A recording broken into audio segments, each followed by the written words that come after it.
Hey friends, welcome to an overdue episode on the benefit or burden of YouTube. Carm Capriato here with Remarkable Results Radio's episode 464. There are as many of you from an automotive repair perspective who value YouTube and some that are conflicted.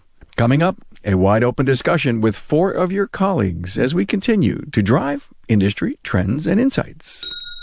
I don't know why a shop wouldn't want to have a guy that's accurate in troubleshooting. That doesn't make sense to me. I don't. What kind of business model is that? Shotgun and parts. That doesn't make any sense to me at all. And it's really bad, Bryn. It's industry wide. It's so bad. It's so bad.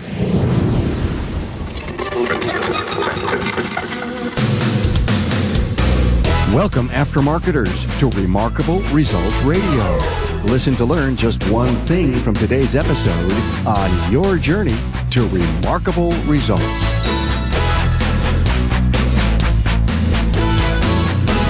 Hi friends, Carm Capriato, the Aftermarket Podcast Guy here. You know, I can't wait to see the cool new products and technologies at Apex. In fact, it's the #1 reason shop owners attend. And as of now, there's plenty of time to still make plans to get to Apex. And at Apex, I'll be moderating a panel titled Aftermarket 2030, Consolidation Trends, Opportunities, and Challenges for the Independent Service Professional.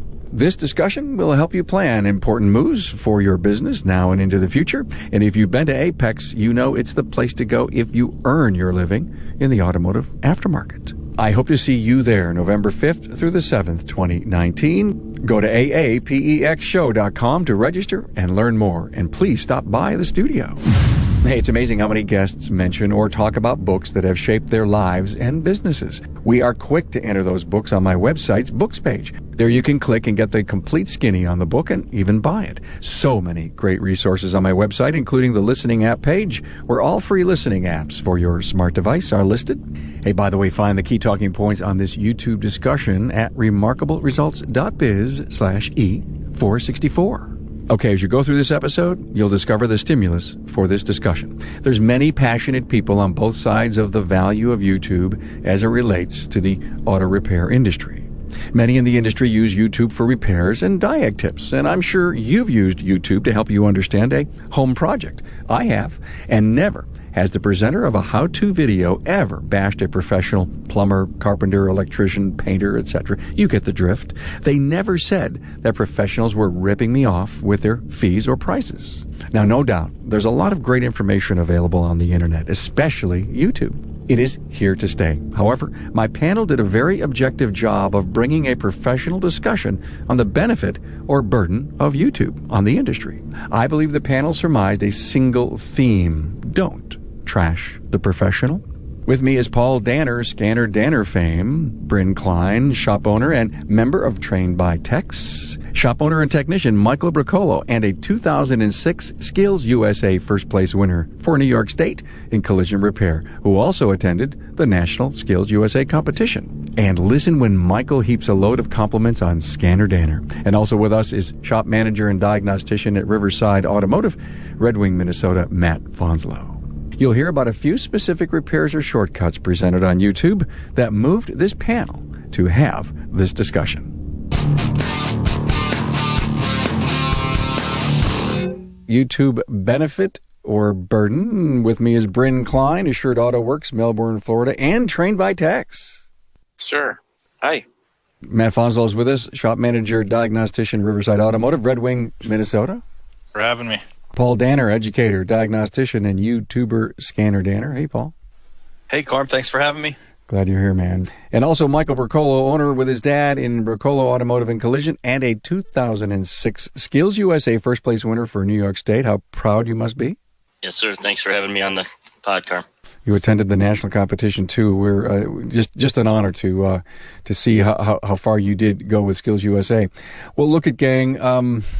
YouTube benefit or burden. Can we have a conversation that's going to help the industry as it relates to YouTube?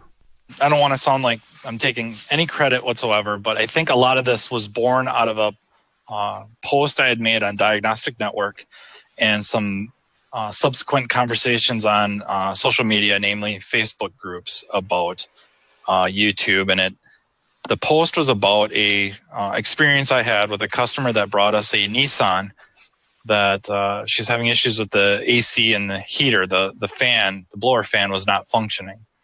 So I diagnosed it as a failed blower motor, and we created an estimate based off of Nissan service information, which calls for the removal of the dash to access the blower motor. Fairly labor intensive. I think it was around 4 hours, plus the blower motor itself. And we presented her with the estimate and the evidence of its failure, and she swallowed hard and reluctantly okayed the work. And we ordered the blower motor, and she left. And approximately an hour later, she called back just beside herself, very, very upset, very, very angry, because she felt like we were taking advantage of her because she was a woman and didn't know better, quote unquote, know better, which is silly, but has nothing to do with male, female. When she went to her family to talk about, hey, I got my car down at the shop being worked on, it's going to cost this much. Her brother went to the internet and found a YouTube video where they were showing how to replace this blower motor without removing the dash, and kind of throwing repair shops that want to remove the dash under the bus. So I got a chance to talk to her, and after a fairly lengthy conversation, I got her to agree to come down to the shop and sit down with me, and I showed her Nissan service information that we were basing this estimate off of, instructing us to remove the dash, and how we came up with the labor time. And she no longer felt like we were taking advantage of her, at least on purpose, but she asked me to watch this video with her, and I did. And I did not feel it was an unprofessional shortcut. Just not one I think I would have thought of on my own. So I told her that we would do it the way the video showed. And if we could do it that way, we would just charge her the time it would take to do that. And it worked. It was fine. But the premise of the video was really throwing honest shops under the bus.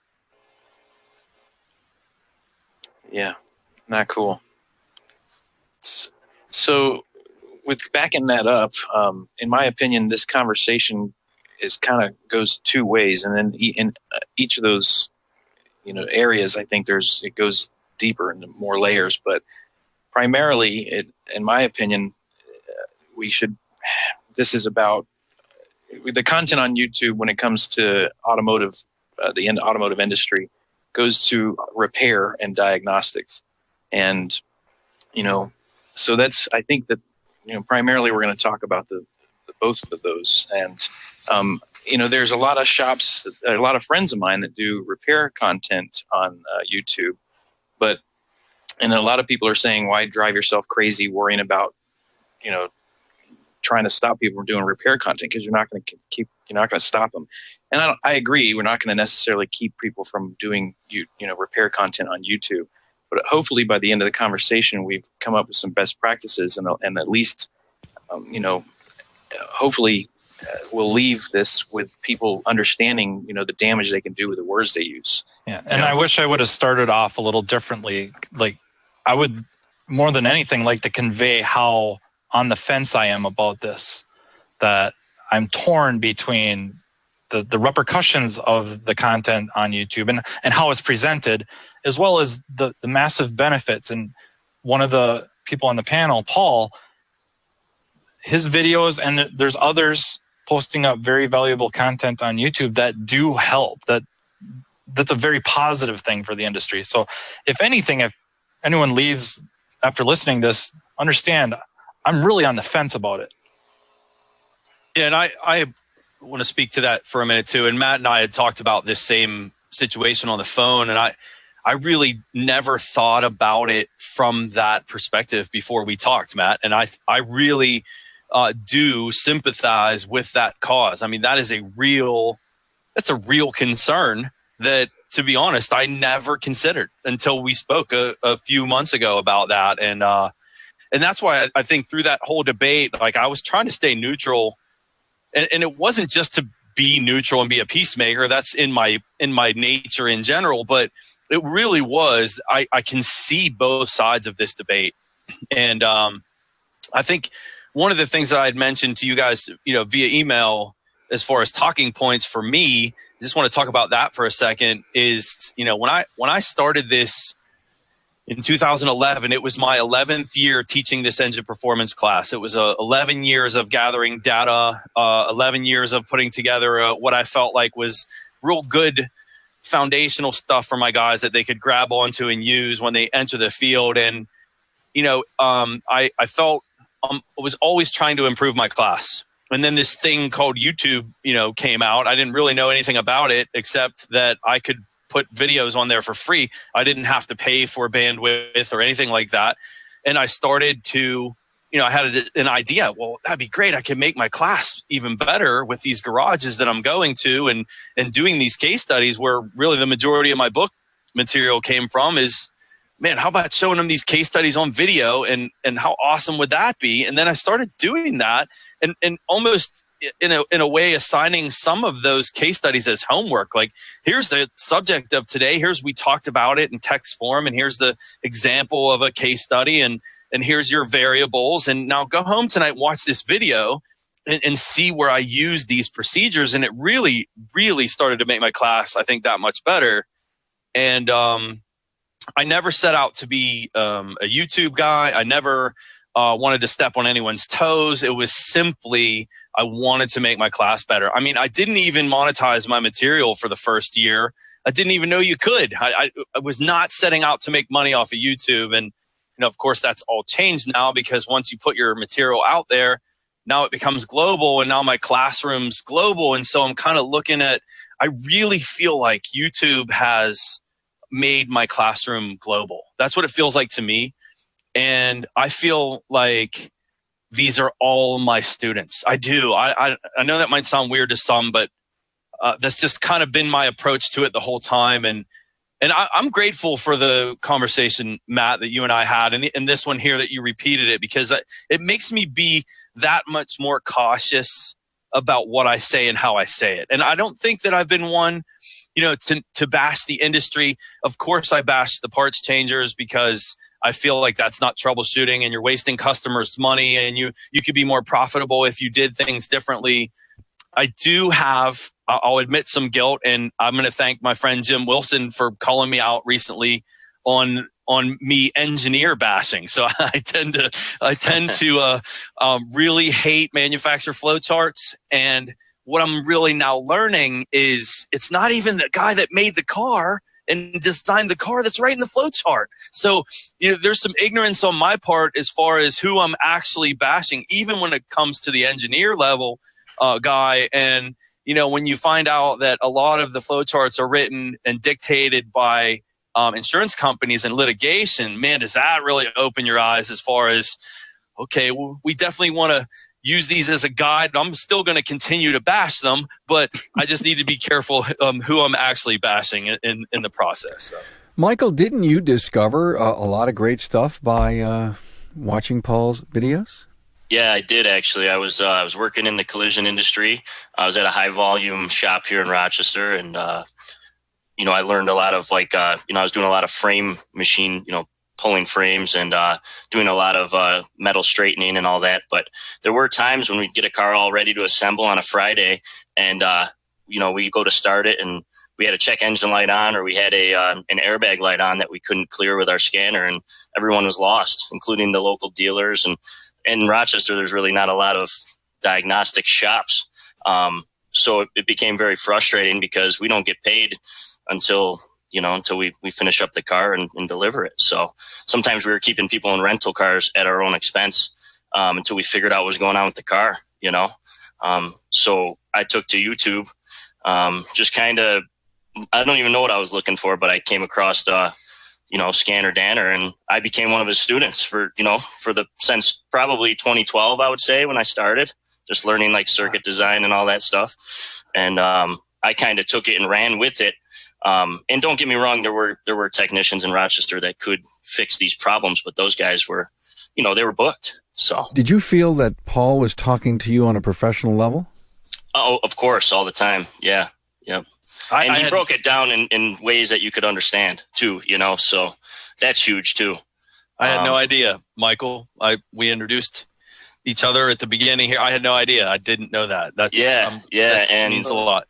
And you actually sent me the book by email. There was a PDF version of your book. Nice. So I still have it. I still have it on my computer. Then I Nice. Okay, reference it. so we're all DIYers. Every once in a while, something breaks inside the house, be it the dryer or the hot water tank or whatever, and we go to YouTube. You guys have ever done that? Absolutely. Of course. And just recently, I fixed a real major project here at the house, but no time did the plumber bash. Or whoever it was the plumber, it was the professional, whoever it was that was telling me how and what to do, bash the professional. In no way. It was my decision on what I was going to save if I had the right tools and, if I did the proper diagnosis on what I had to do. I won't go into the details. And I really respected that. And they weren't bashing the industry. It's so weird. Like, I don't know why it is that we feel like it's necessary to do that. And I think it's human nature sometimes. I think like I probably alluded to earlier, we don't realize like the damage we do for our words. So again, like when we're doing stuff like that could benefit the do-it-yourselfer network, it's your opportunity to raise us up and show that professionalism and show them how complicated it can be. You might can do this. It depends on your skill level, but this is not easy work. Keep that in mind. But here's some tricks, some tips. If you don't feel comfortable, certainly find a shop and even think about ways to tell that person what to look for in a good shop. But if if we walk away from this thing, hopefully the best practice things again. But if you're starting your video with your mechanics don't want you to know this, be careful. Your mechanics will rip you. Don't do it. Just don't do it, man.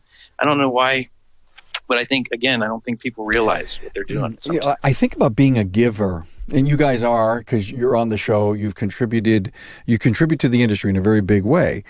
And if you're a giver, you're not going to say those things. You're going to say, listen, I'm here to help. I discovered this. I'd like you to know that. And speak to the professional. If the DIYer picks it up, they may not get an attitude over it. And Paul, one other thing, is it possible that people would say that to try to incite watches and get something going? Because that might be the case. I don't know. Certainly that's not what I do. And to be honest, Carm, I try not to watch. I know this might sound weird, but I try not to watch other people's repair videos with cars. It would be maybe the same thing for you with doing your podcast and stuff. You kind of, you tend to compare yourself and, oh, that's a good idea. And, oh, I should do that better. And, I found something that works for me and I'm just going to do that and go with it. And that's why I don't watch and really pay attention to what other people are doing. So I don't know that I can really speak on that part, but I'm sure that there's some of that's, clickbait and, all that stuff people use to try to get views and however they can to, hey, look at me. Isn't that the world we live in now, is a look at me world? Oh my God, I just thought of this, guys. You know how TV, when it's ratings, they go out and see, which auto mechanical shop is going to rip you off. It seems to be something they do once or twice a year. Always the scam, right? The hidden camera, the whatever. You think some of these YouTube videos have that kind of connotation? I think that to some degree, it's all in the title, right? If they can come up with something or right there, a hook right early on to grab some interest, maybe. But Matt did a rant on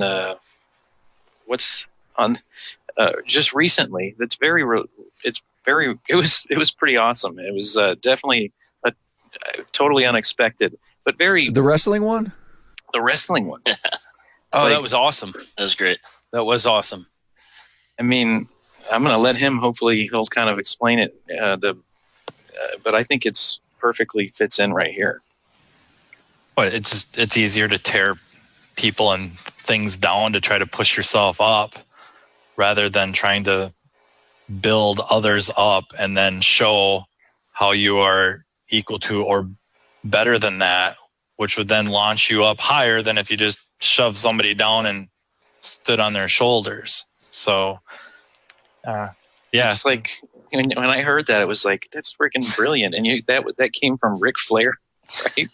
Yeah, it's a kind of I think he was the first one to really talk about it to the public, about how it made more sense for him to build up his opponent and then, quote unquote, defeat him that it made more sense, because then when he left that territory, if he ran that wrestler down, it was tough for that person, that performer, to attract audiences, because he just got, destroyed and ran down and beaten. Where if Flair would build him up and then just barely beat him, whether it was quote unquote clean or with a little bit of quote unquote scripted cheating, it left that performer in a higher position than when he got there. So then that performer could still earn money when Rick went to another territory to do the same thing over and over. The net result, it was professional courtesy. Yes. And it's for the record, episode 50. Anyone wants to, I'll put a link to it in the show notes. That was good. For you need episode. to listen to it. It was awesome. But this whole professional courtesy thing, professionalism in the YouTube content. And maybe that's the point that, people that are going to listen to this go on and say, you know what? I can do it better. I don't have to bash anybody. If I'm giving this content, things that I've learned, God, Paul, maybe there needs to be a YouTube folder that says, the aha moments, the greatest new discoveries of, and I don't want to use the word shortcut as a negative thing, but yeah, it's like, wow, look what we could do by saving people money because someone was out there with a thin arm and figured out how to change the sensor. Why not? it is silly though. It's not. Sometimes it's subtle. I relate it to opening our business, and when you open a company, you realize now I have to wear all these hats, and marketing is one of them. How am I going to set myself apart from somebody else? And I think it is natural sometimes. I don't know why our industry seems to do it more than others, but it is natural to kind of take that role. And it could be, like I said, it could be subtle. Like I wanted to make T-shirts, and on the back I wanted something kind of catchy and cute. So our first T-shirt said, maybe you don't need a new car, maybe you need a new mechanic. So it was like, it's subtle, but it's still, is it really helping anything? Is it helping me? I don't know. So, but it's simple. I think most of the time, like I said, it's subtle. So hearing him, Matt, and basically I had to learn that you had to change. It's easy to talk about all the crap that goes on to make yourself look good. It is more challenging when you're talking about marketing your company, how to set yourself apart without talking about all the crap that goes down. Keeping with this whole professional theme, can I offer you a new slogan for the back? Maybe you don't need a new car, but maybe you need a professional. Yeah, there you go. Here, getting it ready for print right now. I think Paul earlier had echoed how he goes after really parts tossers. They're not taking the time to analyze, and I guess I'm friends with Paul, but I think even from an unbiased perspective, he's not bashing them. It's more or less calling them to the carpet and pointing out that there is a better way, that this approach costs you as a technician, as a business, and definitely the consumer more over the long haul than investing this time learning what he's showing on his videos, learning these processes or these theories to then, over the long term, not only make more as a technician, improve your reputation by leaps and bounds, and ultimately save the customer money while making the shop more money. And look good. Look good and be able to share that. That I think that can't be ignored. And there's a lot of technicians out there. And I guess this wasn't a talking point. It just kind of popped in my head. But I wonder if some of the popularity of these videos, obviously because it's easy to access and it's free, but some of it I wonder is how much of it is systemic to a broken trade or malfunctioning trade, that there's so many technicians out there working for shops that for them to make money and to keep their jobs, they have to turn and burn. They have to really churn the work out, which rewards the parts cannon. And then the shop / manager does not pay for or compensate or reward or urge their technicians to attend regular training. Therefore, for somebody that wants to get better, and maybe they do start out looking for a bullet, but they end up watching a Paul Danner video, or now intro videos, right? Kind of a little snippet of a much larger video that would then take them to his website where they can become a member and now start a very rapid rise in knowledge level. Is that part of the attraction of the YouTube video, that we have a lot of techs out there who didn't realize how little they knew until they started watching these videos, whoever it may be? Absolutely. I hear that all the time. And I want to, before I speak really more on that, like watching people's lives change, I want to talk to the people that aren't recognized for their Top Gun. I say Top Gun in quotes. When I worked for Pep Boys, I worked for them for like 5 years, flat rate. And, you know, in our locker room, there's a Top Gun list, and there's guys, and we see the percentage. This guy's got 300% productivity, and this guy's got 250% productivity. And those were the guys that were praised company-wide. And then there's a guy like me that I was fine turning 50 hours a week. You know, as long as I was over 40, I was good with that. And in fact, usually when I'd hit 40, I'd be like, hey, can I go home? You know, whatever. I just liked, you know, family and time with my friends more than I did money. And so by 40 hours, I was happy. But my point with that is I was never really recognized by the corporation of what I could do. But in the store, I was the guy. And I was not on any chart. I was not on any, you know, and so that's something to speak to those guys, to be encouraged, to know that you don't need to be that guy that's corporation recognized if you work for one of the big chains. But if you're doing your job in your shop, you know, I would go in on certain days of the week. So I'd work like a 12 to 9 shift on a Friday. And so, you know, when you come in at noon, most of the good jobs are pretty much gone by then. But because of the way I established myself, this shop was empty. It's noon, and there's 5 repair orders under my name. You know, 3 diagnostics and 2 AC jobs. And the reason they'd give me the AC jobs is they involve diagnostics too. And, you know, nobody could get those right either. And so my day is set. And so I was taken care of on the shop level. And so just want to encourage the guys listening that maybe don't feel like they're being recognized. If you're making the right calls and your service manager or service writer doesn't have to make that second phone call. And by second phone call, I mean, you guys know the one I'm talking about. You sold the job and that didn't fix it. And so the second phone call now becomes a game, and who's paying for the mistake, because that's really, and even the service manager and service writer does not want to make that second phone call. So speaking even to the customers that might be listening to this that think all shops are out to rip them off, it is not that. It is truthfully a miscall and incompetence on the first round that caused everything. And so your service manager, service writer, he doesn't want to make that second call. And guess what? He's going to feed the guy that he knows that he can give this job to, that he's got to make one phone call to. And so you'll establish that on your own. If you stop thinking short term, I'm speaking to the younger guys now, stop thinking short term, think long term, learn your procedures, learn your methods, and then all that stuff will come. You may never be recognized by a corporation as being the top guy, but I promise you, in your store, you will be, and you'll be comfortable, and you'll be taken care of. That's what the diagnostic guy can have. That's what the guy that can make the right call the first time can expect in this field.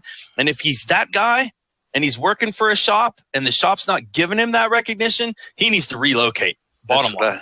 That's what I was just going to say. Like, personally, I agree with you. There's some benefits industry-wide, but maybe it's unprofessional. It's wrong for me to say, but there are a lot of bad places to work. Unfortunately, overwhelmingly, we're not paid what we should be paid. We're not respected. And those too many, I would say majority of the way the shops are run, independent dealership and tire and chain stores alike, they incentivize guesses. I do some mobile stuff, and the other day I went to a shop. I've been in business 9.5 years, and we're doing okay, but we're not where we need to be. We're working on it. This shop does millions of dollars a year. And the technician many times has told us they do not diagnose anything. So unfortunately, it happens too often. But the last thing you said, I'll say amen to. one thing I want to say before that is, for me, the incentive of just shifting gears and, yes, it sucks. These shops will run this way and they don't incentivize you to actually test vehicles. What I can tell you is how awesome would it be to actually love what you do? And for me, diagnosing cars right is what makes me love what I do. And I think that anybody that I know that is in that same position, they can make okay income and they can have an okay working environment and okay benefits, and they're totally happy with it because they love what they do, because they have focused on the technology and diagnosing cars. Being career minded, it's awesome being happy with what you do. That's the incentive, I think, for most people. I think regardless of what crappy shop you work for, you can have that. Nobody can take that away from you. But your last statement, amen to that. You get good enough and you basically start networking on some of these social sites or these industry-specific networks. It makes it easier. You may have to relocate, and some of you are not going to be in a position to. But when you get good in that shop, it's clear that shop doesn't appreciate what you do. It may mean relocating. Yeah, for sure. And sometimes you have to ask. Sometimes I've had technicians that assume that the shop won't pay for training or they won't. Sometimes you just have to ask.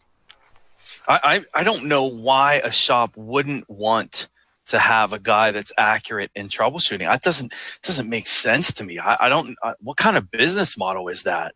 Shotgun and parts. That doesn't make any sense to me at all. And it's really bad, Bryn. It's industry wide. It's so bad. It's so bad. It's so bad. In the podcast opening, I mentioned Apex. Now, let's quickly clarify. Apex is not the same as the SEMA show, and I think you know that. Although both are held in the same week in Las Vegas, at the SEMA show, you'll see cool specialty products, and I get it. I've been there. Wow, tons of fun. But if your livelihood is keeping your customers' vehicles on the road, and that's how you earn your living, then you have to attend Apex, because Apex is the business side of the aftermarket. Now, Apex is where you can see, feel, touch, and talk the business of the aftermarket. Everything you need is under one roof, including new tools and equipment, advanced training, hands-on demos, and one-on-one meetings with your suppliers and manufacturers, needless to mention the networking you have with your peers. And with your Apex badge, you can also visit the SEMA show. One badge does it all. So plan now to attend Apex, Tuesday, November 5th through Thursday, November 7th at the Sands Expo in Las Vegas. Hey, to learn all about Apex and plan your visit to Industry Week, visit aapexshow.com. Bryn, in your passion to diagnose the car right the first time, has YouTube been one of your tools? I got to be honest, not that I wouldn't be otherwise. I hate saying that stuff. But before I started doing stuff, I saw Paul's stuff, and I'm just going to be honest again. I think everyone knows that Bryn is going to be honest. Yes. Sorry. What I like about Paul is it is so real. It's not, the struggles are not edited out. Everything that he does is real. You mean you're troubleshooting an alternator and doing all the steps and then the belt's missing? Exactly. Yeah. Exactly. It's real and it's raw, and I appreciate that. But I didn't have a lot of YouTube experience. I'm probably a little different than Mike on this one. When I started doing YouTube videos, I started to realize the benefit, and part of it may come from Matt actually was talking to us, and he was saying that, it seemed like there were some pretty cool people that appreciated it and thought we were doing some cool stuff. And one of them was George Minshew, and I think you encouraged me to call George, and I talked to George, and George had some pretty cool tips. And after talking with people and just seeing the feedback and hearing the feedback and seeing the results of it, what I found is that is just what we were talking about earlier. People don't realize what they don't know. I mean, that guy that does guess, he thinks looking on Identifix and seeing what the, statistical diagnostics, he thinks that that's what we do. Sometimes they don't realize what it means to actually test stuff. And so some of these diagnostic content videos, in my opinion, kind of show people what they don't know and what they can know, and that they can be happy in their careers. So hopefully that answered your question. There's instances where the a video is much more clear than written or the drawn. A lot of service information, OE, it looks like a fourth grader drew the picture, and it's telling you where this component may be or the procedure to R&R something. You're having a tough time wrapping your head around how to do that, or what are they talking about. You can look on YouTube or other venues and find a video and see what they do to make that service information make sense. And also, I think it just plays better to us. Most people learn better by watching than they do reading procedures, especially if they've never done that before. There's a little bit of unfamiliarity, which happens in an independent shop, all makes, all models. You haven't seen everything on everything. Step by steps, maybe a little difficult to follow. See a video that kind of gets you in the ballpark. Now you're more efficient. It's probably going to stick in your head. So that's very valuable. It is valuable, and I think it goes to diagnostic content as well. And that goes into another portion of this that I put a lot of thought into. And I don't know if, Paul, you agree. I'm new to this, obviously. You've been doing it a long time. But I thought I've been doing it long enough to know it felt like an elephant in the room when it came to the training side of the industry. Like a lot of guys that work really hard to make our life better, that produce really awesome training, traditional classroom-based training stuff. People that have changed my lives, I can't help but think that to some degree, do they think that we bypassed, paying our dues? Do they think that we're devaluing what they're doing? And in some cases, it's a valid question. I personally think, going back to seeing the benefit of some of this, or speaking to the benefit of some of it, some of the stuff that I learned from George early on, and I think it probably took talking to him. Like I said, sometimes we just need to hear. But making sure when I do a video, or internally in Train by Text, we talk about it all the time, making sure that if we're doing something and we're highlighting a specific test, that we try to remember back like where we learned that from, and giving kudos and telling people where they can go attend that training. So because these guys have worked really hard to make this industry better, and they've changed my life. So, and I think it's necessary. I think, again, going back to good practices, like if we're doing diagnostic content, most of us are doing it because we've committed to it, and we've been fortunate enough to go to these classes. And I think it's really important to recognize, some of the stuff that you've learned, and recognize those people and share with your viewers where they can get some more of that information. No, for sure. I would agree with that. I think the only thing I would speak to on that, as far as what I'm bringing as, say, the core of my class, I want people to remember that this was written and practiced for years and years and years before I ever brought the camera in play. And to be honest with you, I don't remember where I learned some of these testing methods. Like we've learned from each other for sure. And there is one guy that I have, and not everybody has seen all 800 videos that I have, of course. So you wouldn't know where I've praised an individual, but it was absolutely John Thornton in the Guru classes in the early 2000s that set my path toward lab scopes and doing certain testing methods, certain procedures that I still teach today. But I have always given that man credit. So I'm going to say that now to the public, that John Thornton was the guy that really was that.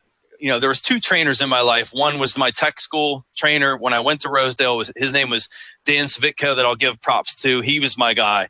He set me on this course. And then the second guy in my life was John Thornton. So, and that was before we were in a class with 600 people with him. I got to have John Thornton for a week with 8 guys, right? So, there's a big difference. So, yeah. Props to Thornton. Yeah, I think you're just trying to do the courtesy of intellectual property as best you can. You may not know the true origin, but if you learned it from this instructor or this tech, you try to give credit where credit's due, and hopefully, the real originator would eventually surface, but that could get rough. Yeah. Hey, Michael, YouTube or Classroom, what's given you the most? That's a tough question to answer. I think YouTube has definitely given me more, over the years, just because I could get a lot more. I could take a Friday, Saturday night, Sunday morning. I could spend 4 or 5 hours on YouTube. And when I go to like some training, or you get like 4 hours, and depending on who's in the class, you don't always get the instructor's full amount of time for him to even finish, what he had, the literature he had for that class. So, I guess I would say YouTube, just because, I was able to go at my own pace. Like, say, if I was watching Danner's videos, I could just, I could watch them at my pace, and I could, if I wanted to watch them for 10 hours, I could, Are you a kinesthetic learner? I mean, a hands-on visual guy? I mean, do you also love, hands-on classroom? I do. I love the hands-on classroom. I think that is that has its benefits. But I can also read something, and sometimes I have to read it twice for sure, but I can definitely retain things by reading. But there's not a ton of training in my area. I mean, we get some CTI classes here and there, standard here and there, but it's all pretty basic classes, because they're trying to get people in the classroom, because we've tried some advanced classes and people just they're bored, Yeah, there's a challenge for sure. Yeah. Really quick, I think Paul and Matt and Mike has all alluded to it. Basically, it's a supplement, right? Like, There's a place for both. You sit and you learn this vetted training material in a classroom, but you're getting blasted with information for like 3 to 4 hours a night, right after working a long day most of the time.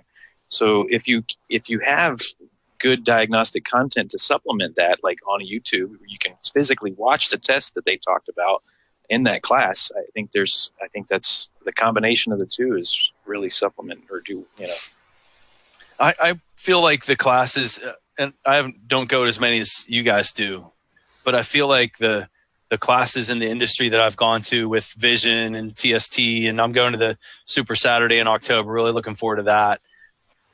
I really feel like what I'm bringing does not take away from what they're doing. I don't. I feel like mine is more getting someone ready to take those classes. That's just my personal opinion on that. So I know that there's, trainers that would be listening to this that may not like what I'm doing, but I feel like what I'm doing is providing a foundation for someone who knows nothing to be able to take some of these industry classes that are designed around the working technician, not really designed around the brand new guy. I mean, that's not what I'm seeing as far as any of the classes that I see that are being offered anyway. So just my take on that part of it. I don't know. I don't have numbers to back it, but it seems like these training companies, at least early this year, it seemed like they were every one of them was looking for new help to help teach people. Events, the numbers for events were going up, it seemed like. And, I don't know if there's a direct correlation, but we do hear about it. And I'm sure you do as well, Paul. Man, we wouldn't have thought to go to Vision. We didn't even know anything about it until we saw it on Facebook, or till we saw the YouTube video and this guy was talking about it. Yeah. So, well, Keith from New Level Auto brought 250 people to TST. So that's the number I heard. And I don't doubt that, because, I mean, honestly, if it wasn't for him bothering me about going and telling me who's all going, I'm not sure that I would have gone. I mean, it's a big chunk out of my schedule. And it was with Keith's prompting that I said, okay, I'll go. And so, I mean, that's the number I heard. So, I mean, I don't know the numbers. There were 687 there. Yeah. I don't know the numbers, but I know that Keith is good. I mean, he's a good promoter. He's good at encouraging people to go. Yeah, you guys got to it before I could. I think a lot of content generators on YouTube, yes, they show you a technique or a tip or a theory or literally a live case study. But then at the end or during, they mention something about these training classes that, after you're marinated in that world, you just assume everybody knows who this instructor is and this training conference, that everyone just kind of knows, but they don't. They've never heard of it before. And then they watch a video with Paul or Bryn, and they've never heard of this training conference before, and it's less than an hour away. How have I never heard of this before? And now they go. And another benefit. What do you guys think about, because I know this was a big discussion, and I'm sure there's people listening right now that are thinking the same thing, that we as content creators, myself included, I am taking money out of the technician's pocket because I'm teaching, say, a do-it-yourselfer how to fix his car. So I know that is one of the biggest arguments that I would hear in that debate that we had a few months ago on Facebook, and it went kind of nutty for a while. I don't know. What are your thoughts on that? My opinion is, well, I'll withhold mine first. I'd like to hear what you guys think. Well, I'd like to talk about it, and I want to give the mic to Matt, because he's got a pretty interesting. He goes a lot deeper and clearer on this to me, but I think all right. I think I agree with you, Paul, and I think a lot of people do. When Carm asked earlier, like, do I ever go on YouTube to try to get advice on? Yeah, and it's usually on something I have no intentions of hiring a professional for. I mean, I'm building a playhouse in the backyard for my kids, and I'm watching roofing videos. Like, I'm not going to pay a roofer to come out and put a roof on my kid's playhouse. It's not going to happen. So I do tend to agree with you, but it goes a little deeper. And Matt, his story kind of ties into it earlier today, but I think he can probably speak on it. That probably helps. It helped clear things up for me, or at least I walked away from, for that conversation with him and thinking, yeah, I mean, that makes sense. So, well, I think whenever you have anything available for free, it devalues because it has to. And that's not to attack anybody. I think it's just a matter of fact. Has Paul made a video that maybe took money out of a tech's hand? Probably. But it's probably less common than you would think. It's certainly not every video, because I hate to just refer to them as videos, because they're really classes / case studies. And you're talking about a scenario where now this do-it-yourselfer would have to go out and buy a lab scope, a scan tool, and probably professional level. It's not going to be, a DIY level. Meters, some special equipment, and do the work to then get whatever information and try to process it and just cross their fingers that it matches up perfectly with his video. Because if it doesn't, they're lost. They can't do that. They couldn't make the leap or the connection that a versed or knowledgeable tech, experienced tech could make. Okay, I've done all these tests like Paul did, but my results aren't the same. But taking what he said here and all these other videos I've watched, I think I have a direction now. So it's rough for me to say his videos have taken money out of tech's hands. Does it? In general, not Paul specifically. Yeah, I'm sure it does, because it has to. Just like a plumber or electrician or a carpenter, I'm hitting the trades pretty hard. Chiropractor probably. Videos take money out of their hands too. Is it enough to, cause this industry to just crumble? I don't think so. We got much bigger problems. Probably not, but the professionalism, I think, is part of the message here. Let's not bash the industry. Not bashing the industry. If you've got something interesting to tell the world and it's going to help someone in some situation, then present it right. And before this recording, probably weeks ago, maybe a month ago, I had sent a link to a YouTube video about a crank sensor removal on a BMW. And the video flat out starts out instructing the vehicle owner that if you take your vehicle to a shop that wants to remove the plenum per BMW procedure out of their service information, get your car out of there. They are ripping you off. They're rip-off artists. You don't have to do that.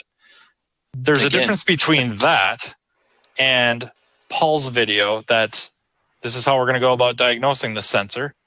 Okay, we're going to condemn the sensor. I've got a sensor here. BMW wants you to pull the plenum, but I want to look, raise it up. I wonder if I can get my arm in there. Okay, I can't, but let's get my assistant over here. Oh, sure as heck, he can reach up through this hole or spot and disconnect and remove that sensor, put the new one in. Okay, we lucked out here. This worked out. I'm sorry if you've got Popeye arms, that probably isn't going to work. You're going to have to either go get some help or you're pulling this plenum. But that's not saying, hey, these shops, they're dishonest. They're taking you to the cleaners because more than likely they're not pulling that plenum. No, more than likely they're pulling the plenum and you're paying for exactly what they're doing. That doesn't make them rip off or dishonest. Yeah.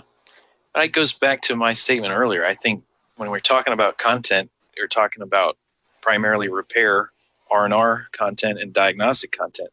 My opinion is if somebody that's not working in this trade is looking for, if they find themselves on a diagnostic video, you know, they're not looking to save money. They're interested in learning how to diagnose. It's like a hobby to them. Keith DeFazio talks about it all the time. He's got a lot of people that aren't working in the field, and he says honestly he gets kind of more intriguing questions from some of them sometimes. So I think, does your videos take money away from a technician? I really don't think diagnostic videos, I don't think that I'm sure it can, but in my opinion, more often than not, it doesn't. I think repair videos can, but I don't think diagnostic videos do. And it's not limited to YouTube. Carm mentioned something about like news magazines, or they run stories where they're going around and they're basically setting up some shops to fail. And I distinctly remember one that just, now that I think about it, two of them that infuriate me. One was they disconnected the mass airflow sensor on a Nissan, I think Murano, went around from shop to shop.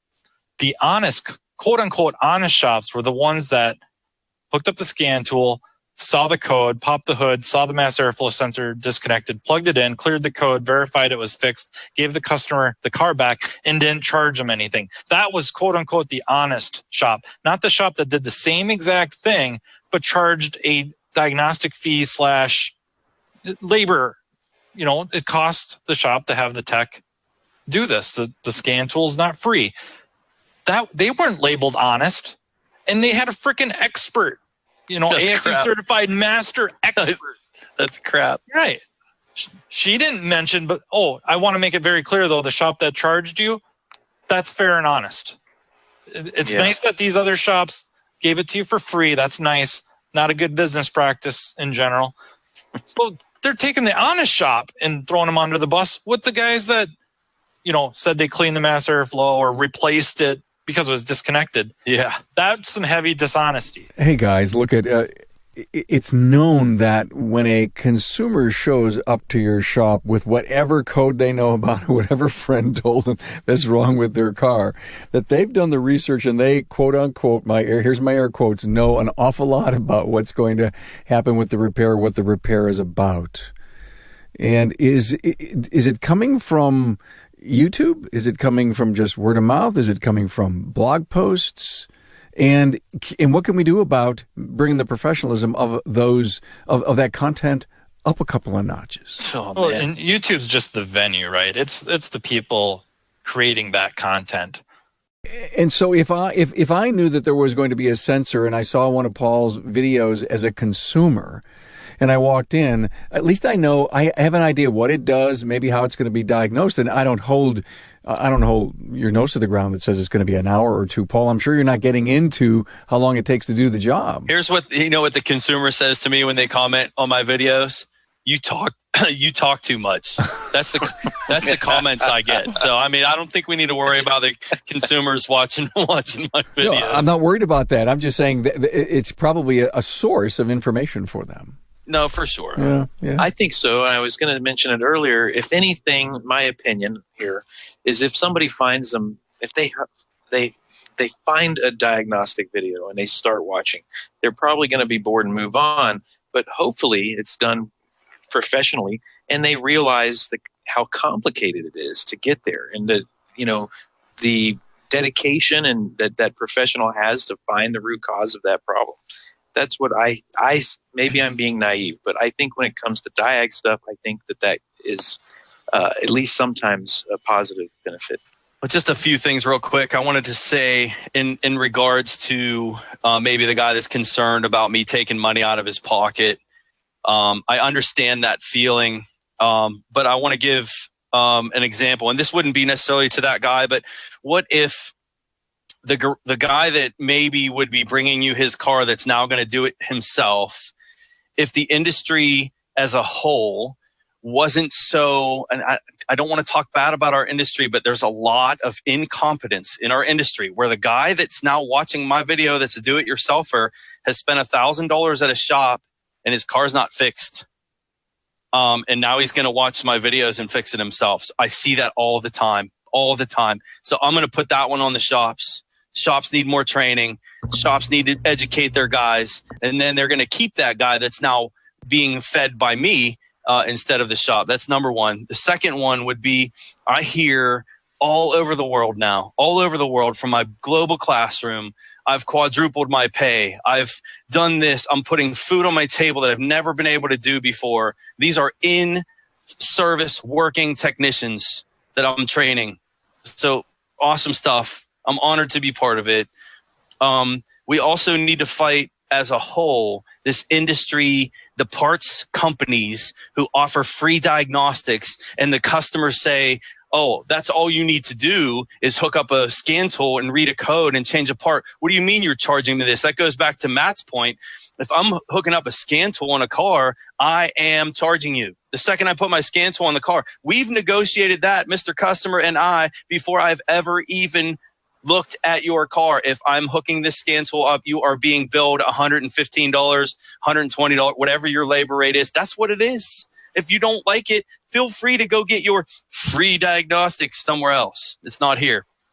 And then one more piece, someone not working in the trade, as we had mentioned. Real quick example, I drive a big RV with air suspension, air brakes. I know nothing about these air brakes, nothing about them. And I had a servo blowout in a campsite 2 hours from my house, and I could not get home. There was no freaking way I was driving that thing home unless I had a YouTube video that I was able to watch, that someone could show me how to cage that freaking AirPod without killing myself. Super important. So you talk about what the good parts of it. Of course, that's going to be my angle. Go ahead, rest of you guys. Thank you for your time, Carm. This was great. Oh, thanks, Paul. Appreciate you being here. Michael. Yeah, so I guess in conclusion, the benefits that YouTube has brought me in running a collision business, and then being able to add on the mechanical side, the diagnostic side, the programming side, that all kind of spiraled from Paul's videos, learning diagnostics, being able to keep the vehicles in-house and fix them themselves, for us to fix them ourselves. And I guess at the end of the day, I'm not really worried about the DIY guys, because they're going to do what they're going to do and try to fix the vehicle themselves. And I'm going to charge a diagnostic fee to hook up to your car with my expensive testing equipment. And if they want to go to somebody else, they want to go to AutoZone and try swapping parts, for instance, like a vent valve or something.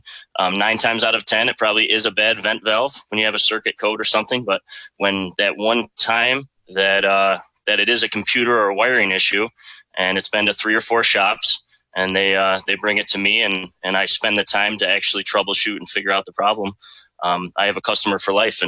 And by customer, I mean other shops, somebody off the street, somebody, college student, anybody.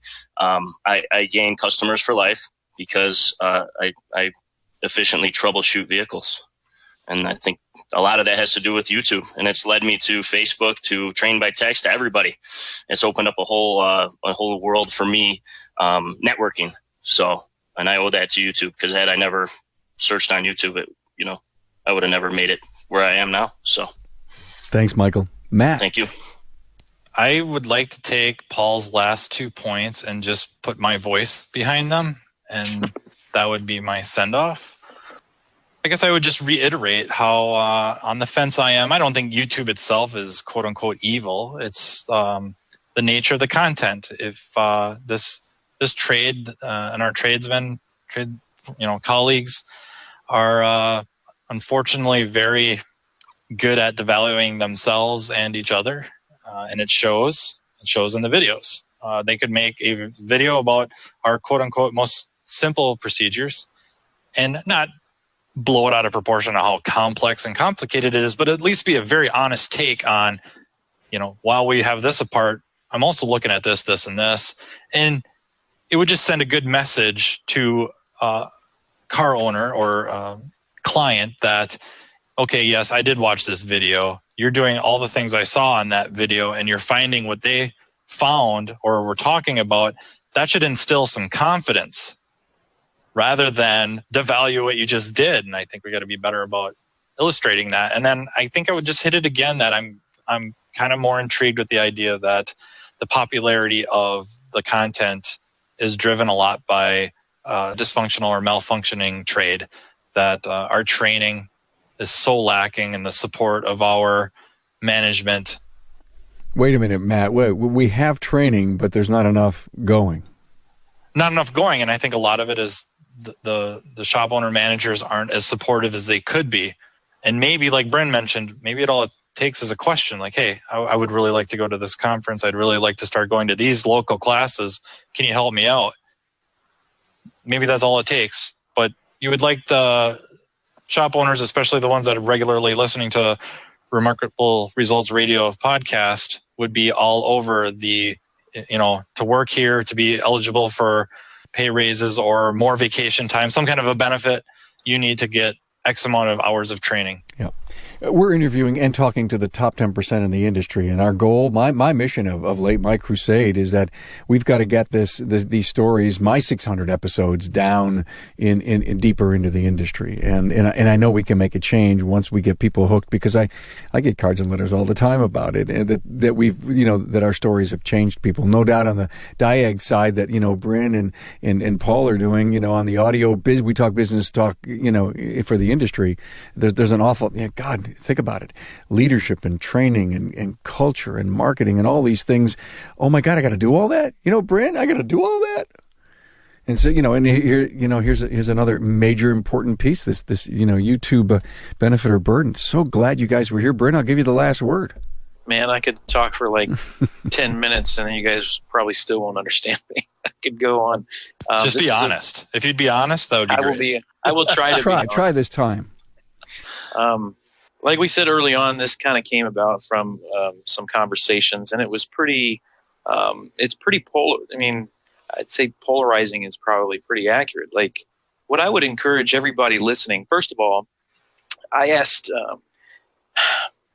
when we started talking about who to be on the panel. I just want, to me, there's a responsibility to make sure that y'all's voices are heard, and so when everybody that's on here, we tried to make sure that most everybody's perspectives could be shared throughout our individual experiences. So hopefully we've done a good job with that. But I realize the conversation doesn't end here. I do, but what I'll encourage everybody is to be open-minded. Too often times we're not really thinking when we're in these conversations, these debates. We're really not being open-minded. We're really thinking about what position we're going to take, and one that champions our cause. And I think it's important to set yourself aside, especially, our industry needs some help. Set yourself aside and think about this, both sides of it. And I think, I questioned whether I was going to be able to add anything to this, because I'm here with some brilliant people on the panel. But what's cool about that is, and the reason I say that is because we are all, I think, like Matt said, we're kind of torn, because we do see that there are some benefits and there's some negative outcome. But again, broken record here, but if we can approach these things and, keep professionalism in mind and just don't crap in your space, man. This is your space. And be proud of the industry and the trade that you work and your career, and don't devalue it. Be Ric Flair and bring everybody up. So I like that. Be Ric Flair. I want to thank Bryn Klein, Assured Auto Works, Melbourne, Florida, and trained by Tex. Matt Fonslow, shop manager, diagnostician from Riverside Automotive, Red Wing, Minnesota. Paul Danner, educator, diagnostician, and YouTuber Scanner Danner. And Michael Bricolo, owner with his dad of Bricolo Automotive and Collision, Rochester, New York. Thank you all. Should we do this again? Yes, please. Absolutely. Okay, Thank guys. you for having us. Thank you. For sure. Thanks for being on board to listen and learn from the premier automotive aftermarket podcast. Until next time.